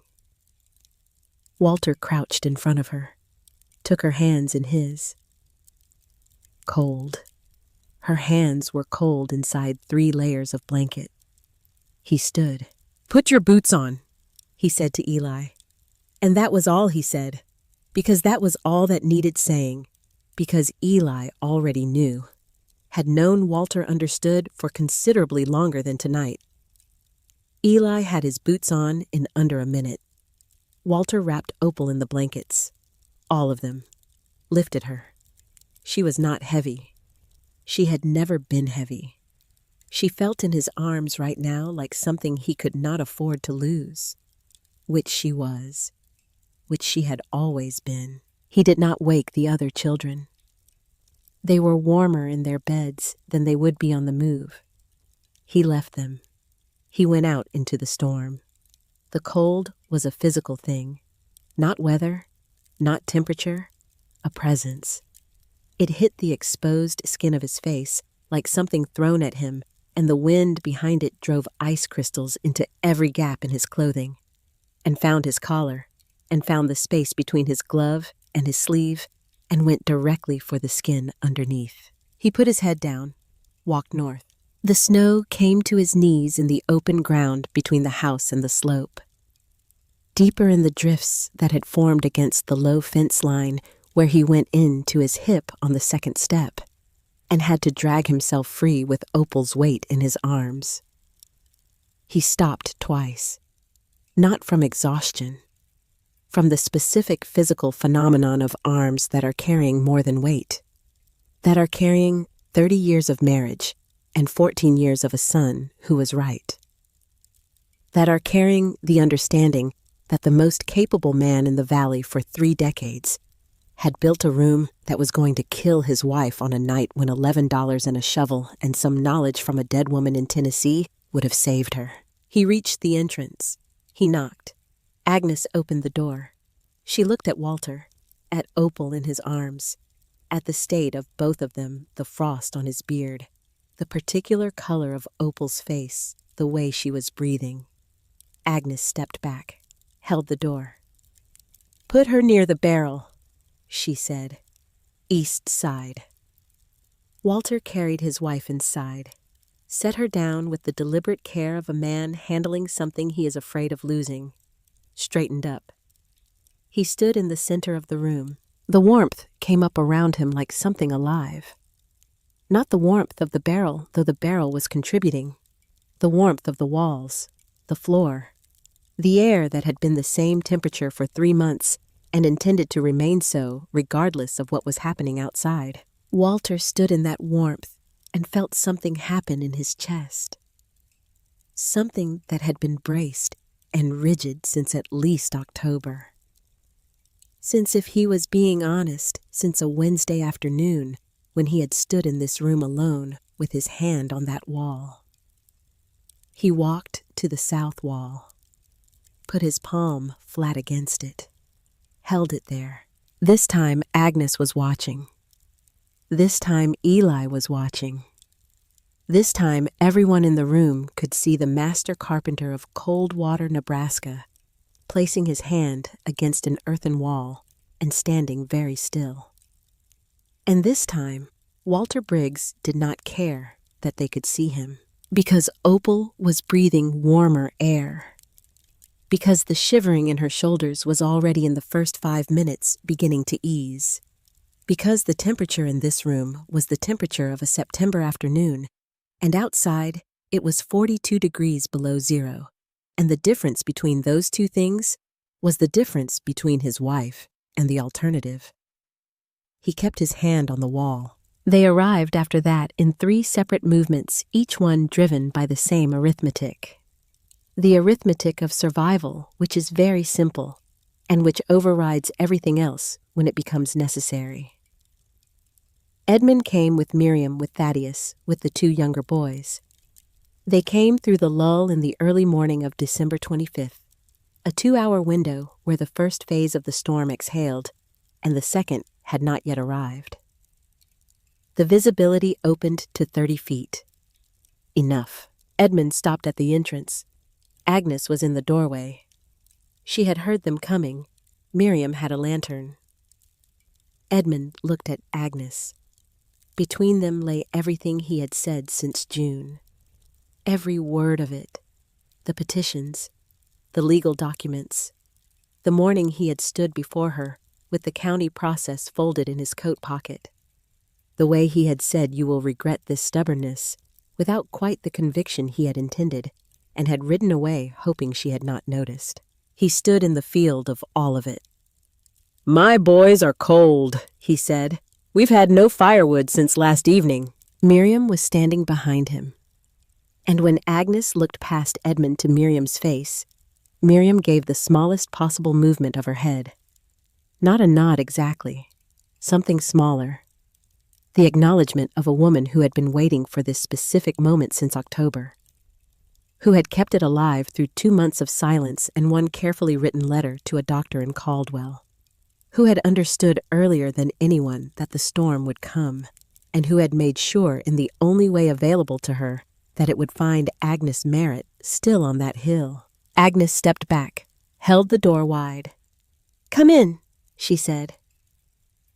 Thaddeus came last through the entrance, 22 years old. He had spent his whole life watching his father inhabit certainty the way other men inhabit their homes completely without questioning the walls. This was the first crack in those walls he had ever seen his father walk through. He stored it in the place where certain things are stored. The place where 1 sentence can change the way you read everything before it. Morton Voss came 20 minutes later. He was carrying his youngest daughter. She was 9 years old. Her right foot was wrong, the color of it visible even through the cloth wrapping mottled purple-white in the specific pattern of skin that has been cold long enough to begin its own negotiation with cold. Her face had the flushed, papery look of a child whose resources have been running down for hours. Morton Voss, who had stood on Agnes's property in October with his Bible open and his voice trained for moral authority, came through the door with his daughter in his arms and sat down on the floor closest to the barrel, without a word, without scripture, without framework of any kind. His wife Harriet came in after him. She sat beside her daughter, unwrapped the cloth from the injured foot with the precise, careful movements of a woman doing the only thing that matters right now. Cupped the cold foot between her palms, pressed it against her own stomach inside her coat, against the warmth of her body. She did not look at Agnes. She did not speak. She did not build any scaffolding around what was happening. She just sat on the floor of a dirt dwelling and held her child's foot and breathed. Agnes put water on to heat. She moved through the room with the systematic calm of someone who has been preparing for something without knowing she was preparing for it. She had built this room for one person. There were now 14 people inside it. Nobody complained about the crowding. 14 people in a space built for one person, and nobody said a word about it. Because a lifeboat is crowded, and nobody on a lifeboat complains about the boat. Agnes managed it without theater. Children near the barrel. Opal in the warmest position available. The men arranged around the perimeter where their body heat would contribute to the center rather than escaping through the walls.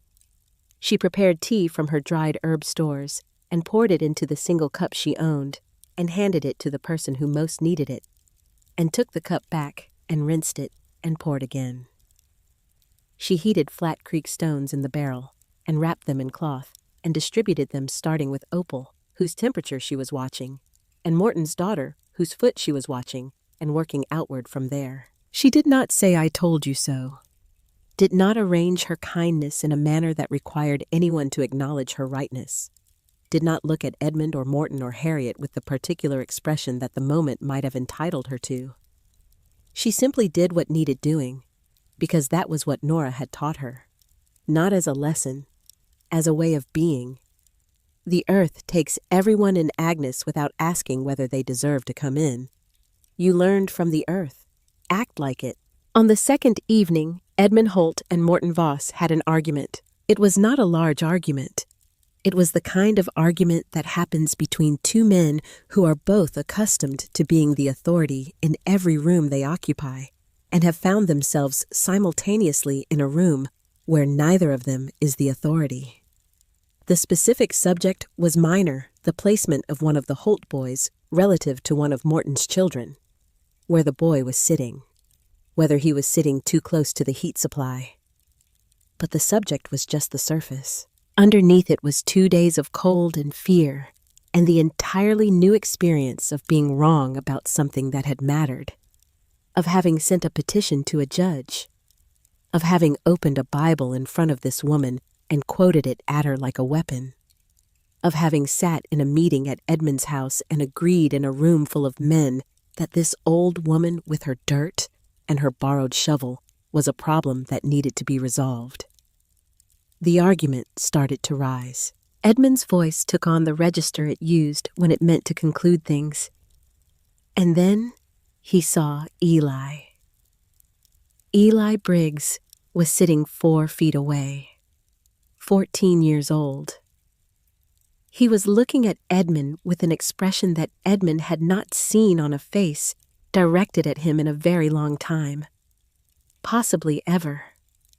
It was not contempt, not judgment, not the hot, uncomfortable look of someone who wants to say something and is preventing himself. It was patience. The specific patience of a person who has already made a decision about what kind of man they are going to be and is watching that decision be confirmed in real time.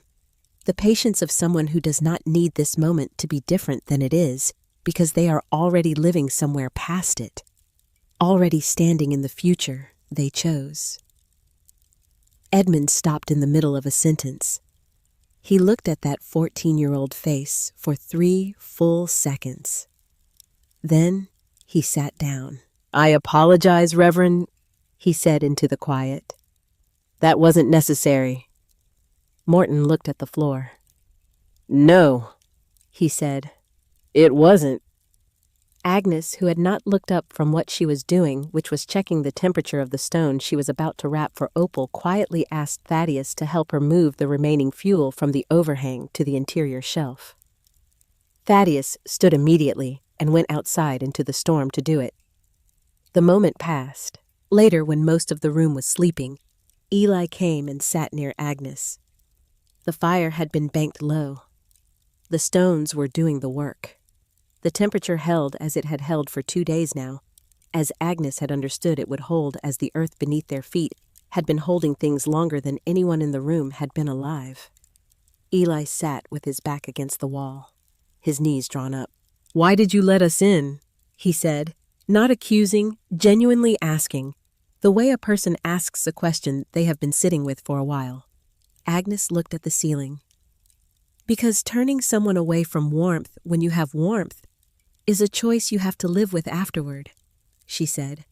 And I've already spent enough of my life carrying things I didn't choose to carry. Eli was quiet for a moment. My father touched the wall, he said. Earlier, I saw him. I know. He didn't know I saw him. Sometimes people learn the most important things when they've stopped trying to learn them. Eli looked at the earthen ceiling above them, at the dark above which was holding 16 inches of packed soil and a foot of snow and the temperature of a Nebraska December and the weight of a storm that was going to be talked about for decades, holding all of it without complaint, without drama, without any apparent effort. He reached out, pressed his palm flat against the wall beside him, held it there. The wall was warm. Of course it was warm. It had been warm since September. It would be warm in March. It had been warm in the way that Earth is warm since long before any of them were born. Eli kept his hand there, feeling it. Agnes watched him from the corner of her eye, said nothing. Some things do not need words placed around them. The storm exhaled its final breath in the early morning of December 27th. Agnes heard it, not the ending itself, but the change in the ending. The shift from sustained violence to something that still had teeth, but was using them differently. Less committed. The way a very long argument finally loses its conviction without quite admitting it is done. Then at 5:30, silence. Complete. The specific silence of a world that has been remade and is now presenting itself to be assessed. Agnes rose, dressed, added the morning's fuel, checked the flue, checked the water, checked Opal's breathing steadier, the color returning to her face in the slow manner of a person whose resources have been replenished by warmth and sleep. She opened the door. The snow came to her knees in the open space before the entrance, higher in the drifts along the hillside. The world was white from every horizon to every other horizon. The specific white that has its own light in it, reflecting the early sun in a way that required her to look away and then look back slowly, letting her eyes adjust. The sky was blue, the blue that appears after extreme weather as though the sky is apologizing. A blue so saturated it looked painted. Saturated and cold and absolutely clear. Agnes stepped out into it. The others came out behind her one by one and then in groups, emerging from the dwelling into the brilliant cold with the specific expression of people who have been in the dark for a long time and are rediscovering that there is a world outside. They stood in a loose group on the slope and looked down at Coldwater. Edmund's new stable, the one that had cost nearly $300, the one he had inspected with pride on November evenings, had lost its roof. The boards were scattered across the snow in a dark fan pattern, like something that had been opened forcibly from the inside. Edmund looked at it from the hillside, did not walk toward it, stood with his hands at his sides and looked. The Briggs house stood, but the new room's roof had a visible sag at its eastern corner, and the north window, the one Walter had heard the wind moving against all autumn, the one he had stood beside with his hand on the wall, trying to understand what it was telling him, had been pushed inward by ice expansion and was now an open rectangle, admitting the outside air to a room that could not afford to admit it. The Voss house had lost the front porch entirely. A section of the main roof over the parlor had come away. The chimney that had given them so much trouble through the night had a visible crack in its exterior stonework that would need to be addressed before any fire was lit in that flue again. Agnes turned and looked at the dwelling behind her. The snow had drifted up against the south face of the hill and covered the entrance overhang completely, so that the only indication that anything was there at all was the entrance step, just barely visible, and the thin flue pipe rising from what appeared to be an unbroken natural hillside. No structural damage, no evidence of stress. The grass on the roof had been compressed by the snow into something denser and more uniform. The walls were the same temperature they had been yesterday. The stones were still warm. The door opened smoothly on its inward-facing hinges. The earth had absorbed 60 hours of assault at 42 degrees below zero, and had continued being the earth. They left in stages by family, as the morning moved toward the merely very cold, and the visibility opened to something workable. Walter Briggs was the last of the men to go. He had waited until Opal was steady on her feet and could walk with Eli on one side. He helped her down the slope to the bottom and handed her to Eli. Then he came back up. He stopped in front of Agnes. He was a big man, a man who had built things his entire life that he had earned the right to be proud of. And he had the look of a man who has come to the end of a long argument with himself and has arrived finally at the truth of it. "I built things all my life," he said. "Good things." Agnes waited. "I built this winter wrong, not because I don't know my craft, because I only knew one way, and I convinced myself one way was enough." He looked at the hillside, at the grass-covered roof, at the flue pipe. "I'd like to understand what I was missing. When you're ready to have that conversation, I'll be there." Agnes looked at him for a moment. "March," she said. "Bring a notebook." He nodded, turned, walked back down the slope. Edmund came last. He had sent Miriam and the boys ahead, came back up the slope alone in the cold morning light. He walked with the deliberate step of a man who has decided to do something before he can find a reason not to. He stopped before Agnes. Between them lay 6 months of words. The morning in Della's store, the petition, the legal document, the October confrontation. All of it. He stood in it, looked at her. "I said you wouldn't survive October," he said. His voice had a quality in it she had not heard before, the sound of a man using a tool he did not know he owned. "Then I said you wouldn't survive the winter." He paused, long enough that the pause meant something. "I was wrong, both times. About the dwelling, about you, about what a person can do when the people around them are too certain to see what's actually in front of them." He put out his hand. Agnes looked at it, then took it. The handshake lasted longer than handshakes usually last. Long enough to do the work that the words had not quite finished. Long enough to cross the field between them. Edmund released her hand, turned, walked down the slope. Thaddeus was waiting at the bottom. Edmund put his hand on his son's shoulder as they walked. The gesture had the weight of everything he had said at the frost-scraped window 2 nights ago.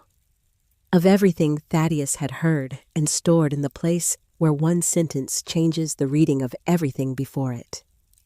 Harriet Voss came while Edmund was still visible on the path below. Her daughter was walking now carefully, the color returning to her face, her right foot wrapped in fresh cloth and bearing her weight with the tentative quality of a foot that has been to an edge and come back. Harriet held the girl's hand, walked her up to the entrance. She stopped before Agnes. The silence between them was not uncomfortable. It was the silence of 2 women who have a great deal to say to each other and are for once taking the time to find the right words before speaking them. "I came to your property twice," Harriet said. "Both times I told you what you should do with your life, as though I had the authority to know that." She looked at Agnes directly. Her gray eyes, which had always held the particular quality of arriving at conclusions before they had finished looking, now held something different, something that had been reached by a longer route. "I assigned myself that authority, and I used it to make things harder for you than they needed to be." She stopped. "I'm sorry." Agnes let the silence after those 2 words be what it was, did not rush past it.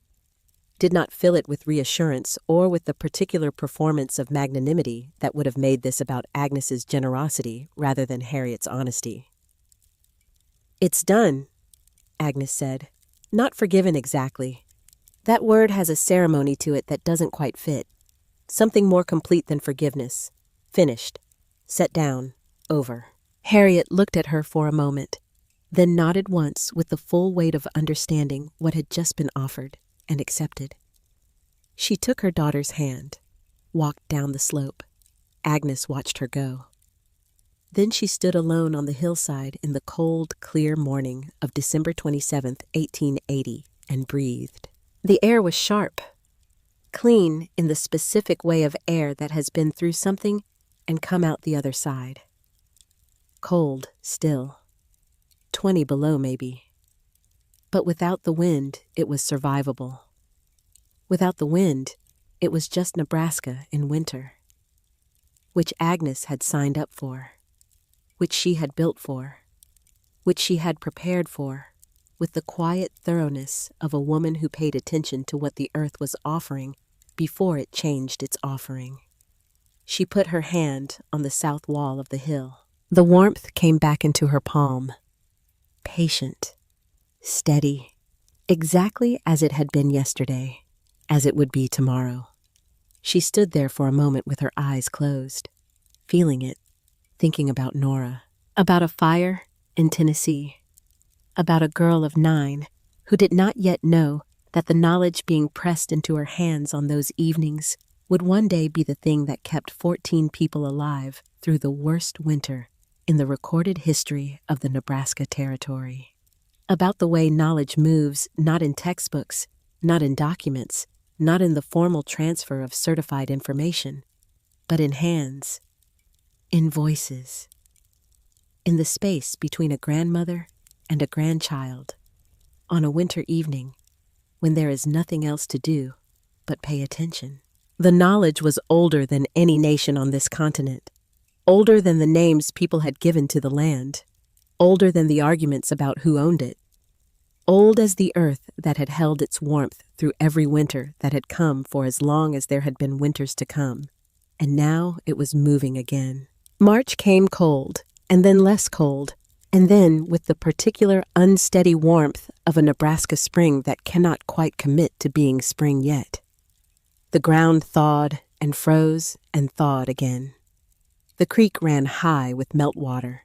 The grass, compressed and flattened by months of snow, began its slow return. Walter Briggs came on the 3rd Tuesday of March.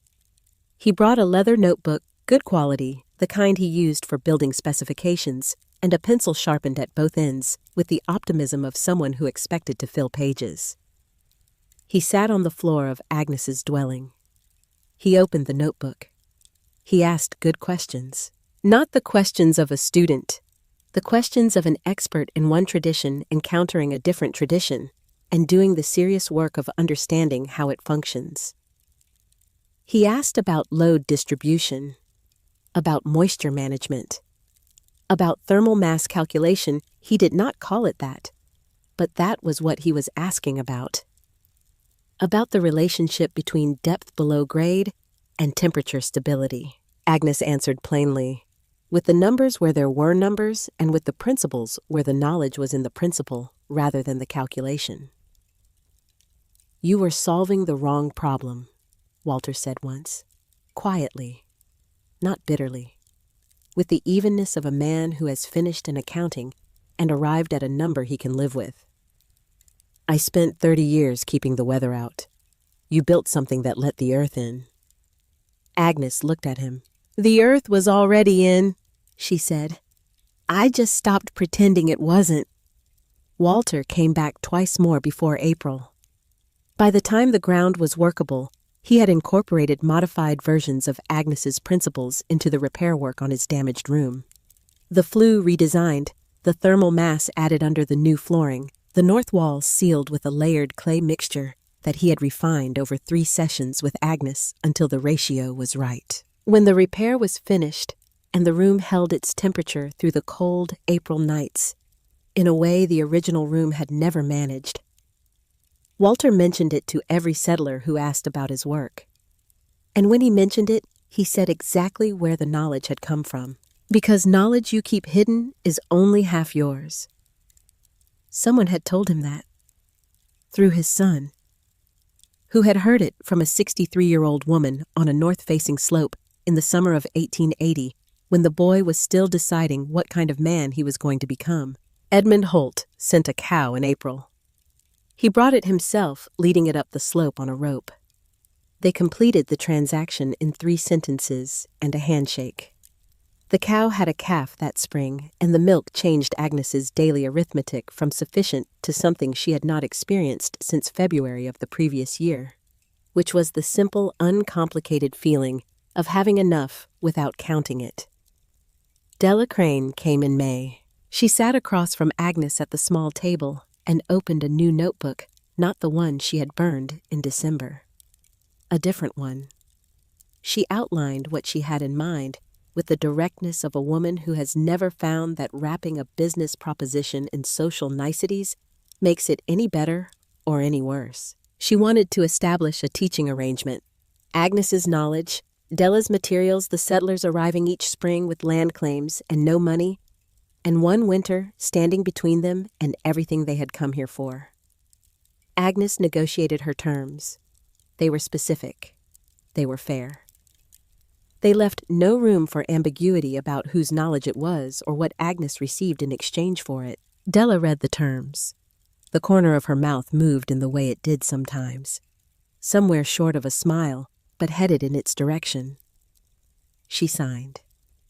And from that May forward, when settlers came into Crane's General Goods, with their homestead claims and their empty pockets and their first Nebraska autumn spread out before them, Della Crane sold them what they needed, and she told them where the knowledge came from. Every time.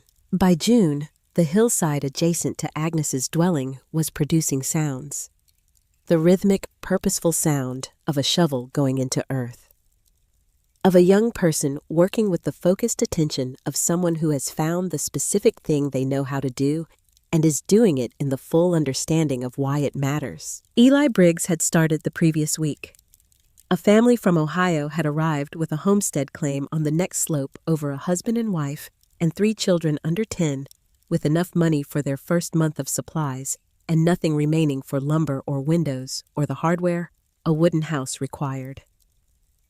They had approached Agnes first. Agnes had sent them to Eli. Eli was 14 years old. He was building his second earthen dwelling. He had asked Agnes 2 technical questions before beginning one about the clay ratio for the North Slope's soil composition, which was slightly different from Agnes's South Slope, and one about the minimum depth requirement given the angle of the hillside. She had answered both. Then he had gone away for 2 days to think about the answers, and then he had come back with his shovel. They paid him in labor. He helped on their farm for the first 2 weeks of June in exchange for the work. He had decided this was sufficient. Agnes suspected it would always be sufficient to Eli Briggs, this particular kind of exchange. She watched him work from the entrance of her dwelling in the early morning before the heat of the day arrived, his shape on the adjacent slope, the steady rhythm of the shovel, the growing dark opening in the hillside. She thought about Nora, about a specific moment she had not thought about in years. She had been 9 years old. They were outside in the last of the summer evening, and Nora had pressed her palm flat against the ground, not against a wall, not against a building, against the open ground, and held it there, and said something Agnes had not fully understood then. The earth doesn't ask you to earn your place in it, Agnes. It already made room for you before you arrived. All you have to do is accept the room. Agnes had accepted the room. She was 64 years old now, sitting in the entrance of a home she had built with her own hands for $14.80 on ground she had claimed with $16 and kept through everything that had been brought against her. She had been told she would not survive October. She had survived October and November and December, and the worst storm in the recorded history of the territory, and January and February and March, and all the cold patience of the Nebraska spring. And now it was June, and the grass on her roof was green and growing, and the garden above the dwelling was producing things in the particular abundance of soil that has been sheltered and warmed from below for a full year. And on the adjacent slope, a 14-year-old boy was carrying what she knew into the next winter, and the winter after that, and all the winters that would follow without her. The knowledge moving the way it always moved.